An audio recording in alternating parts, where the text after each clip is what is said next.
Hi, and welcome to another edition of Seniors Today. I'm your host, Tom Bartee, and our guests today are Mr. Jon Riley, who is the chair of the fundraising committee for the Yes on Measure S campaign, and then also another member of the committee is Sheila Gradwohl, who is president of VEA, the Vallejo Education Association. Yes. Welcome. Thank you for having us. Well, I'm glad you guys could be here today, and our subject is Measure S, which is on the ballot in November, and we thought it'd be a great idea to share some of the background information about Measure S with our viewers. So maybe, Jon, you could kick it off. Sure, Tom, and thank you very much for having us and having me back. Really appreciate the opportunity to come.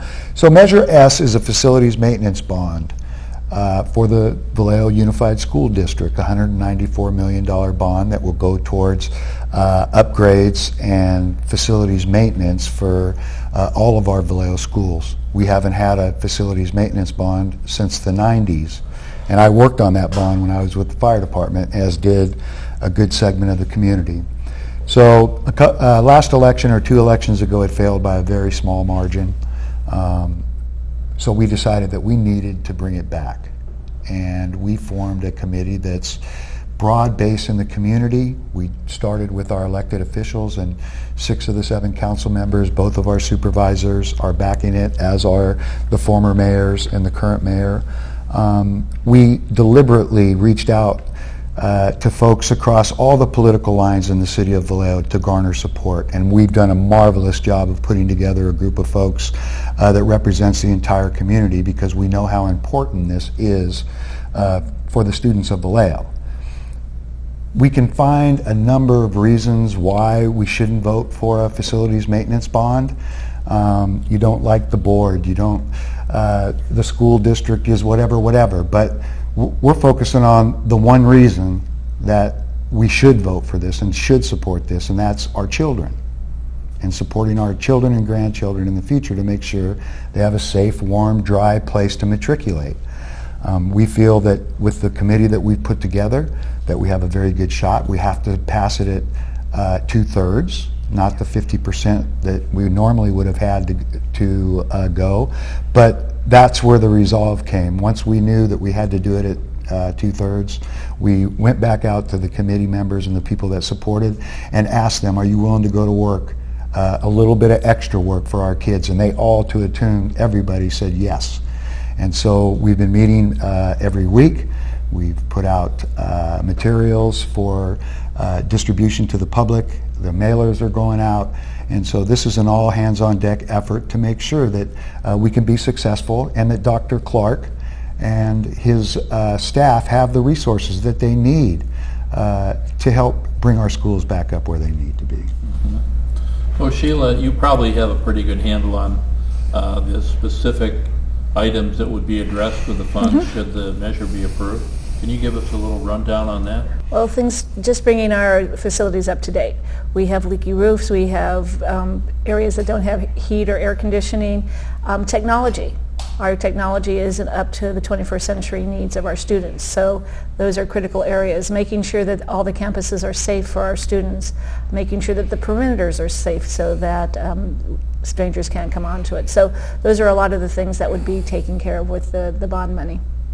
I heard indirectly that some of the heating and air conditioning systems of some of the schools are 30 years plus in age. They're old. Our schools are all old. We haven't had a new school. I think Jesse Bethel was the last one. So it's been quite a few years. So, and the last bond was in 1997. So it's been quite a while since we've had any major upgrades. And I also heard that because of the age of a lot of the equipment, that the maintenance alone on that stuff is almost equal to what it would cost to replace some of them. Is that correct? Exactly, and a lot of times the parts aren't available because the equipment is so old. So we really do need to make sure that we're replacing, updating, making it more energy efficient, making it so that they don't break down all the time. It's really important that we go ahead and update all of the equipment that we need, and to make it safe for kids. So Jon, the concept of the public having some scrutiny over the expenditure of the funds always comes up. Is there provisions for that with this bond measure? One of the complaints on the last bond that went on the ballot was that there wasn't enough preparation time, that there wasn't enough lead-in time. And we had a steering committee that was made up of a good segment of our community, elected officials, board members that actually attended those meetings, so that we could identify the need, make sure that when we went to the voters that we had a good product to sell them. And it's an easy product. The oversight was the very first thing that we brought up. You know, our committee is made up of, like I said, folks from all walks of life, and so we have people that are very active in the school district. We have Dr. Schuschel is on our committee. Hazel Wilson is on our committee. We're all working together to make sure that we move this forward. And that was the very first thing that we demanded, was that there would be an oversight committee established to make sure that the monies were spent correctly, as we had in the former bond. There was a oversight committee. I believe Dr. Ubaldi was the chair. People can throw allegations about misappropriation or whatever, but there was never any of that. As a matter of fact, because they had the bond, because they had the oversight committee, they were able to get an additional $70 million in matching grant funds, which we'll have an opportunity to capitalize on as well. And so yes, oversight was very important. There will be oversight, and it will be made up of a broad section of our community. So that 70 million matching funds is on top of the bond 194 million? I was talking about the last bond that was the last passed. time around. The oversight committee did a wonderful job, Uh-huh. such a good job that they were able to secure an additional $70 million. And we will be able to leverage Okay. the bond this year to perhaps capitalize on more monies. So is this a common thing among school districts? So most school districts have a bond every 5 to 7 years. It's been 20 years, over 20 years since we've had one. So if you lived in Benicia, Fairfield, or Vacaville, you'd be paying on 4 bonds. Those of us who live in Vallejo, we only pay on 1. So it's a very common thing, and we're way behind on having it kind one. of makes up for monies lost to communities because of Prop 13. Yes. Well, that's an interesting side view of it. So if or when the bond measure passes, what will be an estimate of the per 100,000 levy per household? So it'll be no more than $60 per 100,000. So Per year? Per year. Uh-huh. So I know I just got my taxes and my tax bill, and my house is assessed at $300,000. So that's $180 a year, which is $3.50 a month or a week. $3.50 a week. So it's really less than the price of a Starbucks. And this is for our kids and our future and our community. So the other component of the bond money was upgrading for technology. Yes. Can you give us a little background on that? So our technology is old because our schools are old. So when everything is going to the internet and having to do things online, and our schools don't have the capacity to do what they need to do. So when there's things such as all the state testing now is online, so it bogs the system down and everything goes slowly. And so we really do need to upgrade all of our facilities, especially our technology. So what does that mean specifically? Does that mean fiber optic cable in schools, or new computers, or computer labs, or? It goes on computer labs, it goes on the lines that you're talking about, everything to upgrade, because right now the systems are so old that they need to upgrade all of it. So we need new labs, we need new fiber optics that you're talking about. We need to be able to keep up with everybody around us. It's for our kids. So also, you have a very broad-based committee from all sectors of the community. Do you have a headquarters? So if people that are watching our show can come down and volunteer or help out, or? We are meeting at the Firefighter Teamsters Hall on Nebraska Street Monday, Tuesday, and Wednesday to phone bank. Anybody that wants to phone bank can show up down there between the hours of 4 and 8, and we'll give them a place to make phone calls. We have walk schedule. We have a walk schedule this Saturday out of that hall, so they can show up and distribute the materials. One of the great things about our committee is a lot of the candidates for office are also part of that committee, also committed to help. And a lot of them have the Measure S, Yes on Measure S, on their campaign materials. And so we're able to take advantage of the fact that, and a lot of the candidates, so we're able to take advantage of the fact that every time a citizen gets a piece of mail from one of the candidates, Yes on S is on there as well. And that's the broad base of support that we have. So are the various unions directly involved in the phone banking and You bet. the walking and that kind of thing? So besides the Teachers Association, the firefighters, the police officers have all endorsed, so has the Napa Solano Building Trades, my Central Labor Council. They're donating time, resources, as well as monetary resources to help get this passed. It's very critical. One of the aspects of this that, while not directly related to the bond, is we're trying to get trades programs back into our schools. And the MC3 curriculum that's already established and being used all up and down the state of California, that is a labor management developed curriculum. If we have a school bond and we have maintenance facility dollars that are being spent, we can leverage those dollars and attract the MC3 curriculum, because the unions that put that on will be helping to do the work on those facilities. So we're going to have local work to help build, or to help upgrade, and then we're also going to be able to leverage that to possibly accelerate bringing those trades programs into our schools. Mm-hmm. Do you have a website? The website, so we have, it's over here, www.safevaleoschools.org. All right, and then everything that in terms of volunteering and making donations and all that kind of stuff will be on the website? Yes. Most definitely. All the information of our activities are on the web, as well as detailed information to answer any concerns or questions that the public may have about the bond. Mm-hmm. And we encourage everybody to go to the website and get as much information as possible to make an informed decision. We feel this is a no-brainer. Of all the issues that we have in the city of Vallejo, and all the things that we're trying to recover from, our schools and our children and their safety should be paramount, and is paramount. And so we're looking forward to getting this bond passed.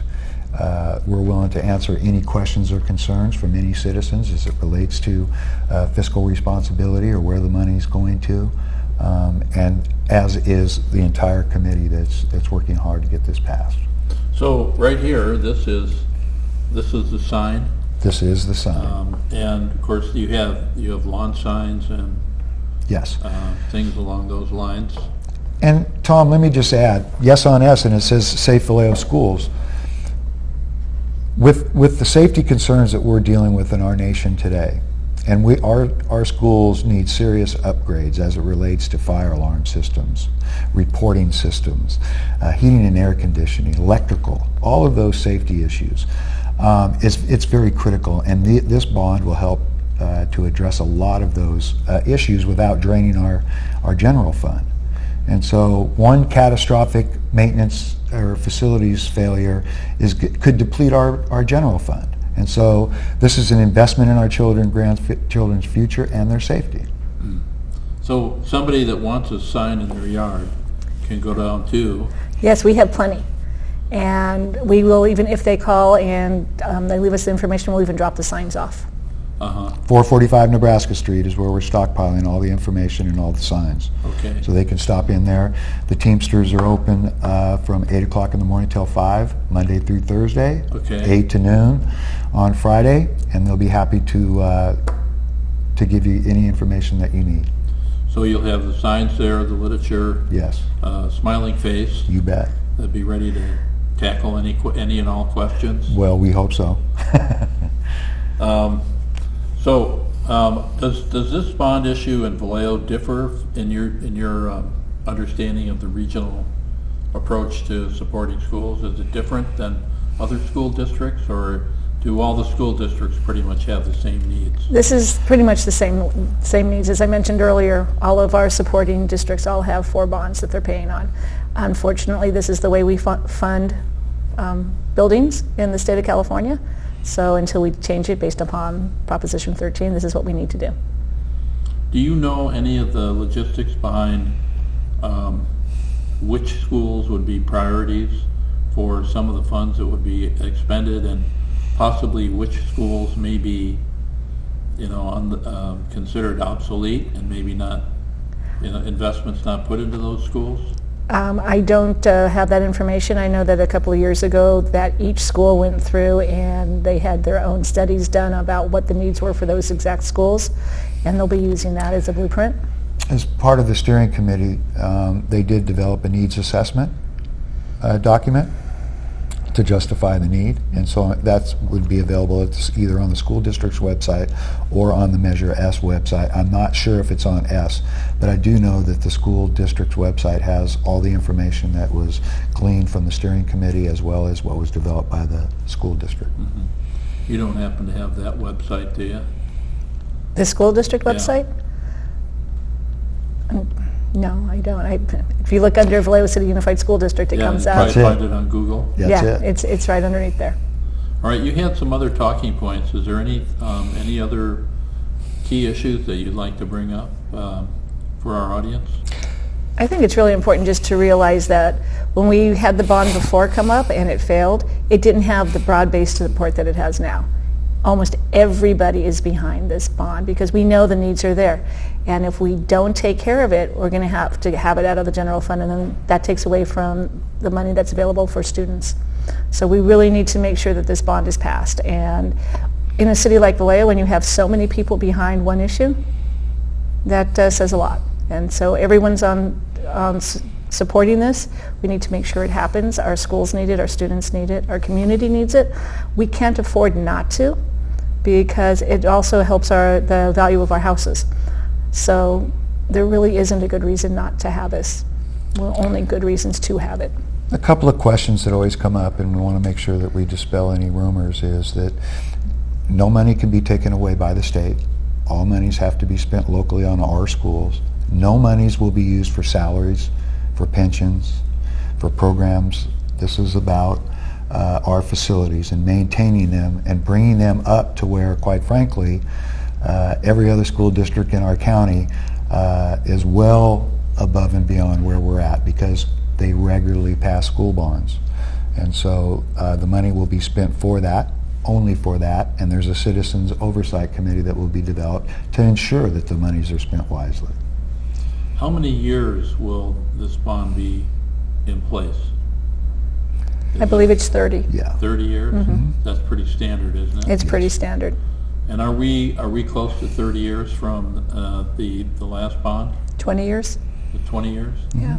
But as I mentioned earlier, every other district they're paying on 4 or 5, and we're only paying on the 1. So how does that work? Do they just do smaller increments and do it more often?